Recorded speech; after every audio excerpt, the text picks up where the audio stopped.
Hello friends, कैसे हैं आप सब। दोस्तों, आज मैं आपको श्री कृष्ण जी के जीवन से जुड़े कुछ रहस्यमयी राज बताऊंगी। तो चलिए शुरू करते हैं। 3112 ईसा पूर्व हुए भगवान श्री कृष्ण एक राजनीतिक, आध्यात्मिक और योद्धा ही नहीं थे, वे हर तरह की विद्याओं में भी पारंगत थे। भगवान श्री कृष्ण से धर्म का एक नया रूप और संघ शुरू होता है। श्री कृष्ण ने धर्म, राजनीति, समाज और नीति नियमों का एक व्यवस्थीकरण किया था। हम सभी देखते हैं कि ना कोई मरता है और ना ही कोई मारता है, सभी निमित्त मात्र हैं। सभी प्राणी जन्म से पहले बिना शरीर के थे और मरने के उपरांत वे बिना शरीर वाले हो जाएंगे। यह तो बीच में ही शरीर वाले देखे जाते हैं, फिर इनका शोक क्यों करते हो। ये बात श्रीमद् भागवत गीता में श्री कृष्ण ने कही थी। तो आइए जानते हैं उनसे जुड़े कुछ रहस्यमयी बातें।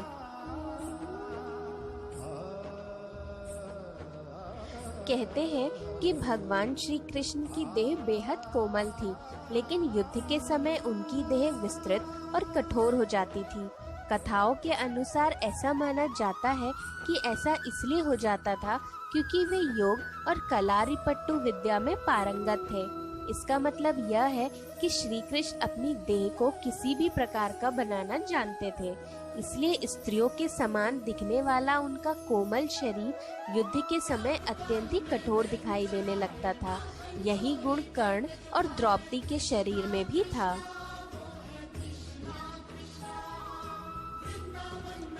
प्रचलित कथाओं के अनुसार माना जाता है कि उनके शरीर से एक मादक सुगंध निकलती रहती थी। इस सुगंध को वे अपने गुप्त अभियानों में छुपाने की कोशिश करते थे।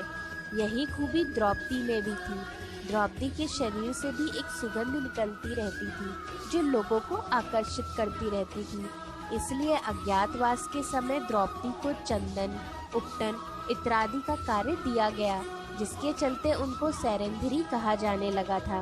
माना जाता है कि श्री कृष्ण के शरीर से निकलने वाली यह सुगंध चंदन और कुछ कुछ रात रानी की सुगंध से मिलती जुलती थी।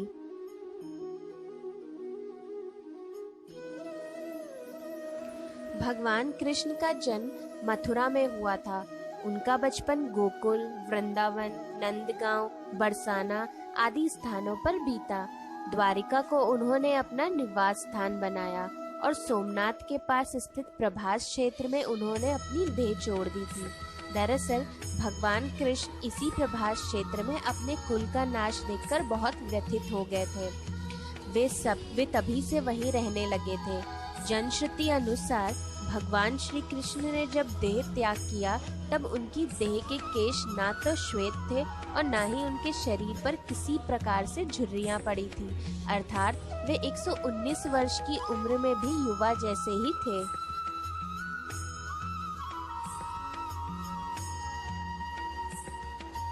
भगवान कृष्ण ने गुजरात के समुद्री तट पर अपने पूर्वजों की भूमि पर एक भव्य नगर का निर्माण किया था। कुछ विद्वान कहते हैं कि उन्होंने पहले से उजाड़ पड़ी कुशस्थली को फिर से निर्मित करवाया था। माना जाता है कि भगवान श्री कृष्ण अंतिम वर्षों को छोड़कर कभी भी द्वारिका में 6 महीने से ज्यादा नहीं रहे। कृष्ण की इस नगरी को विश्वकर्मा और मय दानव ने मिलकर बनाया था।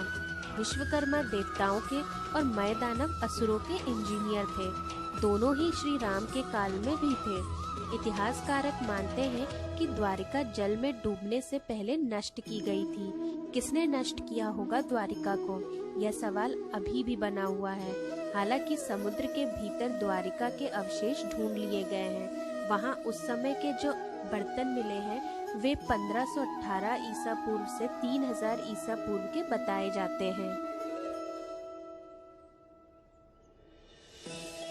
लुइस जैकोलियत ने 1869 ईस्वी में अपनी एक पुस्तक द बाइबल इन इंडिया में लिखा है कि जीसस क्राइस्ट और भगवान श्री कृष्ण एक ही थे। लुइस जैकोलियत फ्रांस के एक साहित्यकार और वकील थे। इन्होंने अपनी पुस्तक में श्री कृष्ण और क्राइस्ट पर एक तुलनात्मक अध्ययन प्रस्तुत किया है। जीसस शब्द के विषय में लुईस ने कहा है कि क्राइस्ट को जीसस नाम भी उनके अनुयायियों ने दिया था। इसका संस्कृत में अर्थ होता है मूल तत्व। शोधकर्ता मानते हैं कि श्री कृष्ण का ईसा मसीह के जीवन पर बहुत प्रभाव पड़ा। उनके जन्म की कथा भी श्री कृष्ण के जन्म की कथा से कुछ कुछ मिलती जुलती है। शोधकर्ताओं के अनुसार ईसा मसीह ने भारत का भ्रमण किया था और वे कश्मीर से लेकर जगन्नाथ मंदिर तक गए थे। उन्होंने कश्मीर के एक बौद्ध मठ में रहकर ध्यान साधना भी की थी। यहीं पर उनकी एक समाधि भी है। श्री कृष्ण के पास यूं तो कई प्रकार के दिव्यास्त्र थे, लेकिन सुदर्शन चक्र मिलने के बाद से उनकी साख और बढ़ गई थी। शिवाजी सावंत की किताब युगांधर अनुसार श्री कृष्ण को भगवान परशुराम ने सुदर्शन चक्र प्रदान किया था, तो दूसरी ओर वे पाशुपतास्त्र चलाना भी जानते थे। पाशुपतास्त्र शिवजी के बाद श्री कृष्ण और अर्जुन के पास ही था। इसके अलावा उनके पास प्रस्पास्त्र भी था, जो शिवजी, वसुगढ़ और भीष्म के पास ही था।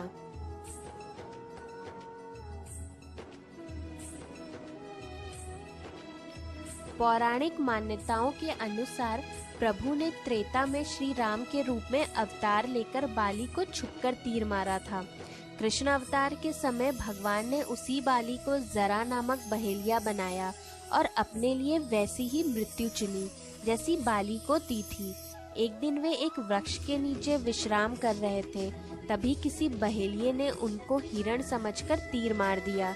यह तीर उनके पैरों में जाकर लगा और तभी उन्होंने देह त्यागने का निर्णय ले लिया। हिंदू धर्म के बेहद पवित्र स्थल और 4 धामों में से एक जगन्नाथपुरी की धरती को भगवान विष्णु का पावन स्थल माना जाता है। जगन्नाथ मंदिर से जुड़ी एक बेहद रहस्यमय कहानी प्रचलित है। स्थानीय मान्यताओं के अनुसार इस मूर्ति के भीतर भगवान श्री कृष्ण के दिल का एक पिंड रखा हुआ है, जिसमें ब्रह्मा विराजमान है। दरअसल जनश्रुति के अनुसार जब श्री कृष्ण की मृत्यु हुई तब पांडवों ने उनके शरीर का दाह संस्कार कर दिया, लेकिन कृष्ण का दिल यानी पिंड जलता ही रहा। ईश्वर के आदेशानुसार पिंड को पांडवों ने जल में प्रवाहित कर दिया। उस पिंड ने एक लट्ठे का रूप ले लिया। राजा इंद्रद्युम्न, जो कि भगवान जगन्नाथ के भक्त थे, को यह लट्ठा मिला, तो उन्होंने इसे जगन्नाथ की मूर्ति के भीतर स्थापित कर दिया।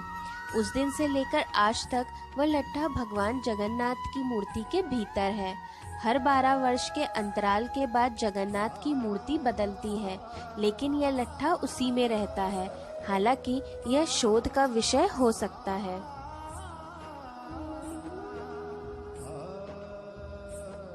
श्री कृष्ण के बारे में अक्सर यह कहा जाता है कि उनकी 16,000 पटरानियां थीं, लेकिन यह तथ्य गलत है।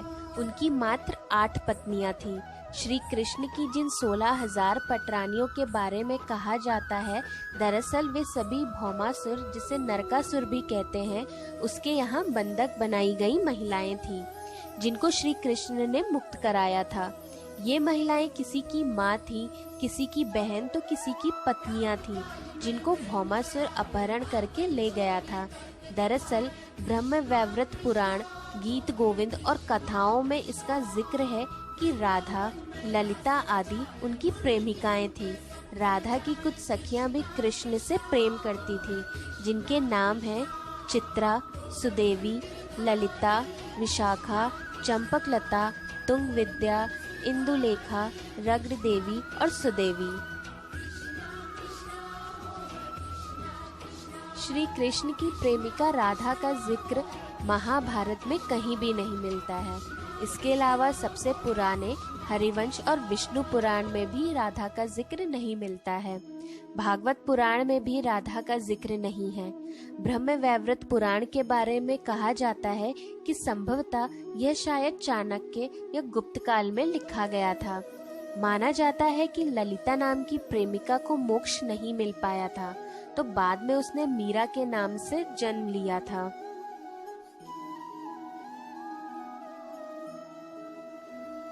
प्रचलित मान्यताओं के अनुसार श्री कृष्ण ने असम में बाणासुर और भगवान शिव से युद्ध के समय माहेश्वर ज्वर के विरुद्ध वैष्णव ज्वर का प्रयोग कर विश्व का प्रथम जीवाणु युद्ध लड़ा था। यह शोध का विषय हो सकता है। श्री कृष्ण से प्रद्युम्न का और प्रद्युम्न से अनिरुद्ध का जन्म हुआ। प्रद्युम्न के पुत्र तथा कृष्ण के पौत्र अनिरुद्ध की पत्नी के रूप में उषा की ख्याति है। अनिरुद्ध की पत्नी उषा शोणितपुर के राजा वाणासुर की कन्या थी। अनिरुद्ध और उषा आपस में प्रेम करते थे। वाणासुर को शिवजी का वरदान प्राप्त था। भगवान शिव को इसके कारण श्री कृष्ण से युद्ध करना पड़ा था। अंत में देवताओं के समझाने के बाद यह युद्ध रुका था। उषा ने अनिरुद्ध का हरण कर लिया था। वाणासुर को अनिरुद्ध और उषा का प्रेम पसंद नहीं था। उसने अनिरुद्ध को बंधक बना लिया था।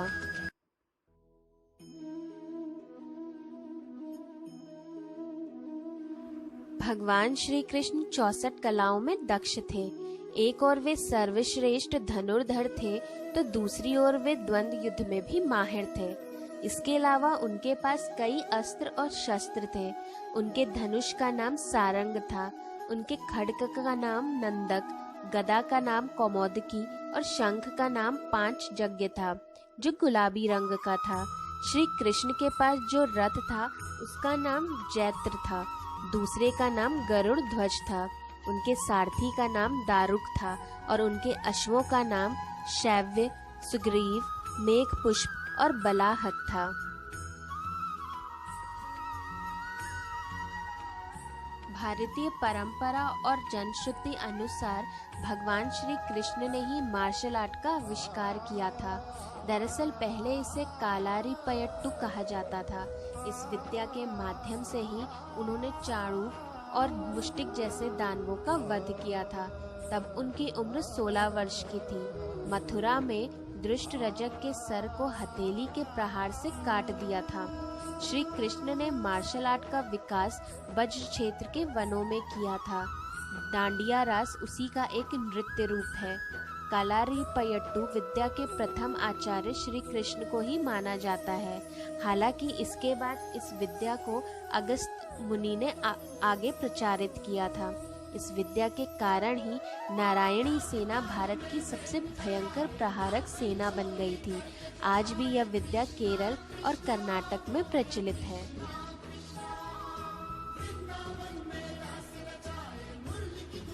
ऋषि सांदीपनि को जब गुरु दक्षिणा मांगने के लिए कहा गया तब गुरु ने कहा कि मेरे पुत्र को एक असुर उठा ले गया है, आप उसे वापस ले आए तो बड़ी कृपा होगी। श्री कृष्ण ने गुरु के पुत्र को कई जगह ढूंढा। अंत में वे समुद्र के किनारे चले गए, जहाँ से उन्हें पता चला कि असुर उसे समुद्र में ले गया है, तो श्री कृष्ण भी वहाँ पहुँच गए। बाद में पता चला कि उसे तो यमराज ले गए हैं। तब श्री कृष्ण ने यमराज से गुरु के पुत्र को हासिल कर लिया और गुरु दक्षिणा पूर्ण की।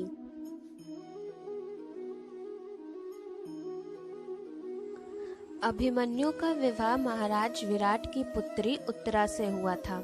महाभारत युद्ध में अभिमन्यु तो वीर गति को प्राप्त हुए। जब महाभारत का युद्ध चल रहा था तब उत्तरा गर्भवती थी।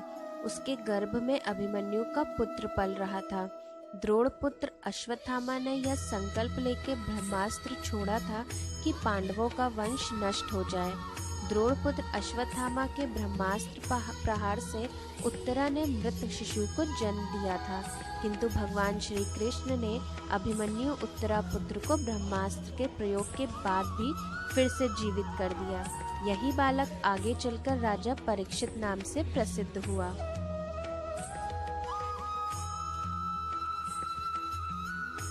महाभारत युद्ध की समाप्ति के बाद जब युधिष्ठिर का राज तिलक हो रहा था तब कौरवों की माता गांधारी ने महाभारत युद्ध के लिए श्री कृष्ण को दोषी ठहराते हुए शाप दिया कि जिस प्रकार कौरवों के वंश का नाश हुआ है, ठीक उसी प्रकार यदुवंश का भी एक दिन नाश होगा।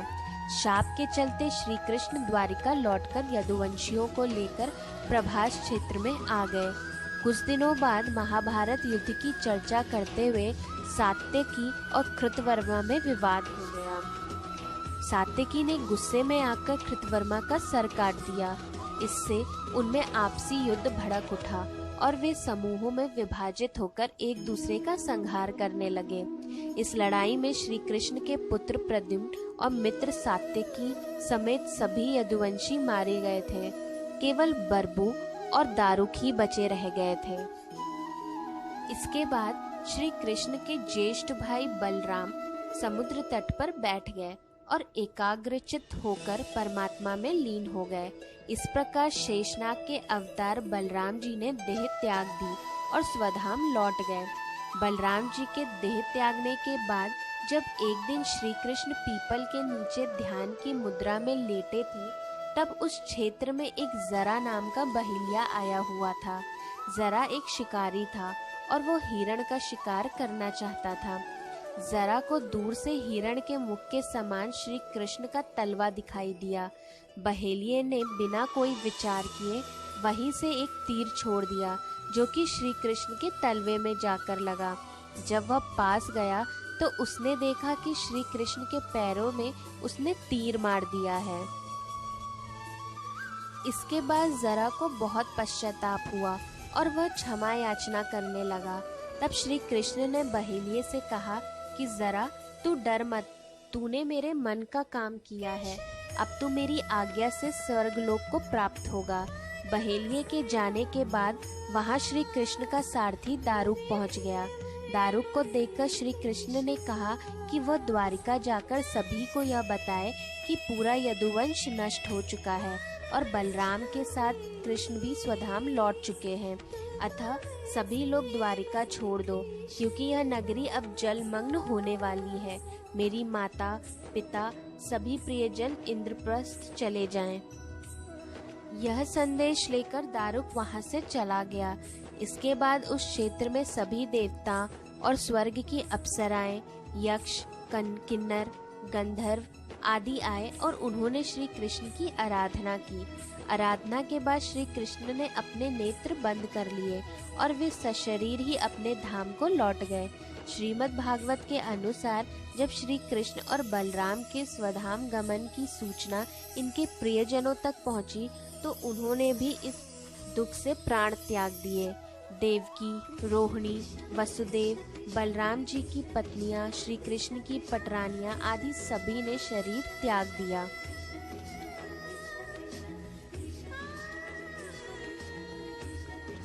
अर्जुन ने यदुवंश के निमित्त पिंडदान और श्राद्ध आदि संस्कार किए। महाभारत और पुराणों के अनुसार इन संस्कारों के बाद यदुवंश के बचे हुए लोगों को लेकर अर्जुन इंद्रप्रस्थ लौट आए। इसके बाद श्री कृष्ण के निवास स्थान को छोड़कर शेष द्वारिका समुद्र में डूब गई। यदि यदुवंश के लोग बच गए थे तो क्या उनका वंश नष्ट नहीं हुआ था? श्री कृष्ण के स्वधाम लौटने की सूचना पाकर सभी पांडवों ने भी हिमालय की ओर यात्रा प्रारंभ कर दी थी। इसी यात्रा में ही एक एक करके पांडव भी शरीर का त्याग करते गए। अंत में सिर्फ युधिष्ठिर सशरीर स्वर्ग पहुँचे थे।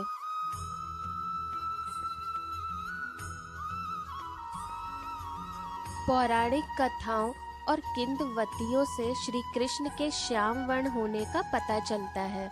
ब्रह्म संहिता के अनुसार भगवान श्री कृष्ण का अस्तित्व नीले रंग के छोटे छोटे बादलों का समावेश है, इसीलिए उन्हें नीले रंग से प्रदर्शित किया गया है। श्री कृष्ण में पूरा ब्रह्मांड समाहित है, इसीलिए सभी स्थानों पर भगवान श्री कृष्ण को श्याम और नीले रंग का प्रदर्शित किया गया है। श्री कृष्ण ने जब कालिया नाग का वध किया था तो उनके विष से श्री कृष्ण का शरीर पूरा नीला हो गया था। जब पूतना ने उन्हें स्तनपान कराया था तो कृष्ण ने उसे काट लिया और उनके स्तन का विष श्री कृष्ण के शरीर में चला गया और वे श्याम वर्ण हो गए।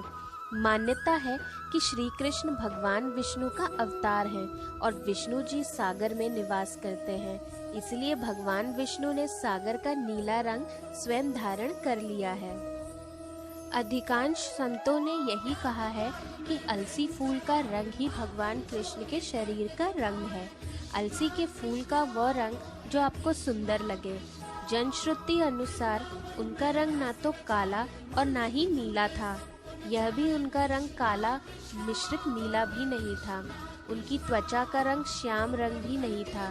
दरअसल उनकी त्वचा का रंग मेघ श्यामल था, अर्थात काला, नीला और सफेद मिश्रित रंग। अधिकतर लोगों का मानना है कि भगवान श्री कृष्ण का रंग सांवला या श्याम वर्णी था। श्याम रंग अर्थात कुछ कुछ काला और कुछ नीला, मतलब काले जैसा नीला।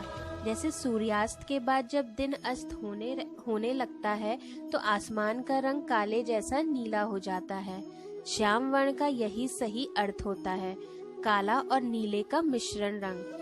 परंतु श्री कृष्ण की त्वचा का रंग मेघ श्यामल था, अर्थात काले, नीले और सफेद रंग का मिला जुला।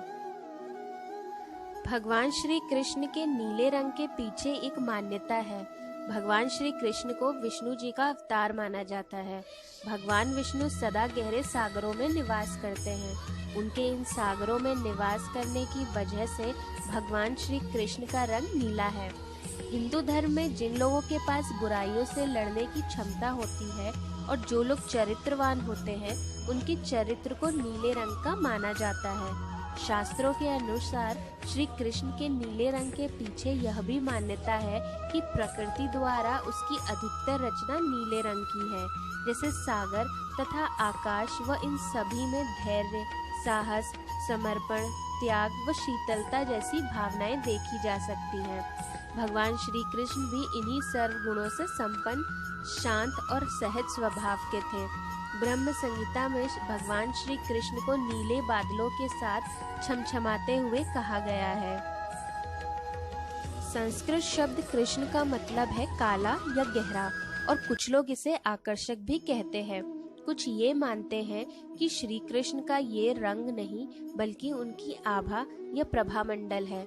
एक और मान्यता कहती है कि ये रंग पानी या विशाल सागर के बारे में बताता है, और यही कारण है कि श्री कृष्ण का रंग नीला दिखाया जाता है।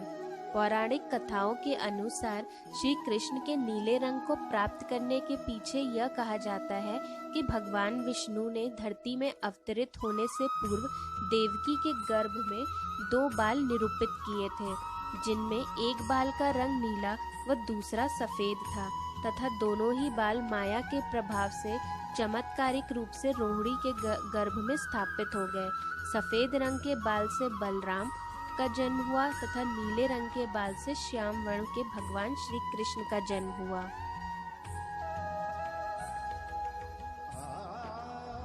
एक दिन ऋषि दुर्वासा द्वारिका आए और श्री कृष्ण से खाना बनवाने को कहा। श्री कृष्ण ने 56 भोग बनवाए। कामधेनु गाय के दूध से बनी केसर की खीर भी बनी। श्री कृष्ण ने ऋषि से खीर चखने को कहा। खीर तभी चूल्हे से उतरी थी। श्री कृष्ण को उसकी गर्माहट का एहसास नहीं था। ऋषि की जीभ जल गई। गुस्से में दुर्वासा ऋषि को देख श्री कृष्ण ने तुरंत पूरी खीर ली और नाचते हुए उसे अपने पूरे शरीर पर मलने लगे। ऋषि यह देखकर हैरान रह गए। ऋषि का गुस्सा शांत हो गया। वह हंसने लगे। श्री कृष्ण ने ऋषि के पैर छुए और कहा कि वह किसी भी सजा को भोगने के लिए तैयार हैं। दुर्वासा ऋषि ने कहा, तुम बहुत ही महान मेजबान हो। तुम अभी तक मुझे मिले मेरे भक्तों में सर्वश्रेष्ठ हो। मैं तुम्हें आशीर्वाद देता हूँ कि तुम्हारा पूरा शरीर जहाँ भी इस खीर के स्पर्श में आया है वो वज्र के समान हो जाए और तुम्हें कोई हथियार कभी नुकसान न पहुँचा सके। इस तरह श्री कृष्ण को सभी हथियारों से बचने का आशीर्वाद मिल गया। उनकी मौत हुई एड़ी में लगे एक तीर के कारण, जहाँ खीर नहीं मली गई थी।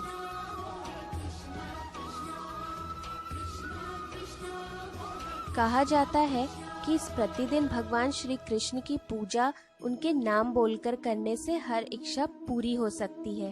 तो चलिए जानते हैं उनके कुछ प्रचलित पावन नाम। आदिदेव, आदित्य, अनिरुद्ध, अपराजित, बाल गोपाल, बलि, चतुर्भुज, दयालु, दयानिधि, देवादिदेव, देवकी नंदन, देवेश, द्वारकाधीश, गोपाल, गोपाल प्रिय, गोविंदा, हरि, जगदीश, जगन्नाथ, कमलनाथ, कमल नयन, कंजलोचन, कृष्ण, लक्ष्मीकांत, लोकाध्यक्ष, मदन, माधव, मधुसूदन, मनमोहन, मनोहर, मयूर, मोहन, मुरलीधर, मुरली मनोहर, नंद गोपाल, नारायण, पद्महस्ता, पार्थसारथी, रविलोचन, सनातन, सर्वपालक, सर्वेश्वर, श्रेष्ठ, श्रीकांत, श्याम, श्याम सुंदर, सुदर्शन, सुरेशम, त्रिविक्रमा, उपेंद्र और भगवान श्रीहरि विष्णु।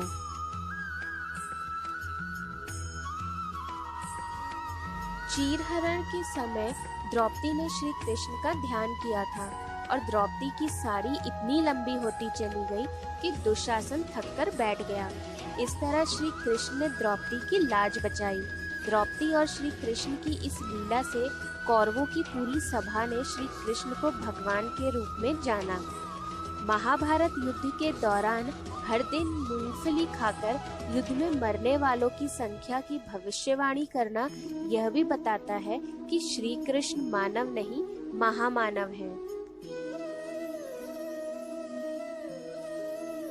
पांडवों के दूत बनकर जब श्री कृष्ण दुर्योधन के पास पहुँचे तो दुर्योधन ने श्री कृष्ण को बंदी बनाने का आदेश दिया। इस समय श्री कृष्ण ने अपना दिव्य रूप धारण करके पूरी सभा को हैरान कर दिया। इस समय भीष्म और विदुर ने भी श्री कृष्ण का विष्णु रूप देखा। श्री कृष्ण की सबसे भव्य लीला थी उनका विराट रूप धारण करके अर्जुन को जीवन और मृत्यु के रहस्य का बोध कराना। श्री कृष्ण का विराट रूप साक्षात उनके परम ब्रह्म परमेश्वर होने का सबूत देता है और इसके बाद कोई शक नहीं रह जाता कि श्री कृष्ण मानव देह में श्री विष्णु के अवतार हैं।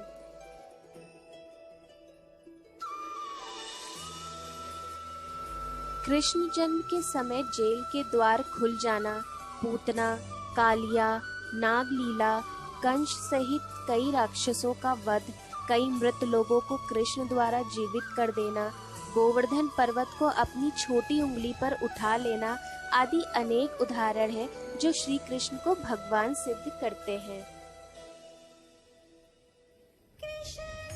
तो फ्रेंड्स, कैसा लगा आपको आज का मेरा ये वीडियो? मुझे कमेंट करके जरूर बताइएगा और अगर आपको ये वीडियो पसंद आया हो तो प्लीज मेरे चैनल को सब्सक्राइब, लाइक और शेयर करना ना भूलें। अपने नेक्स्ट वीडियो में मैं फिर से एक इंटरेस्टिंग टॉपिक को डिस्कस करूंगी। तब तक के लिए ख्याल रखिए अपना और मेरे नेक्स्ट वीडियो का इंतजार करिए। Till then, do take care of yourself. Bye bye.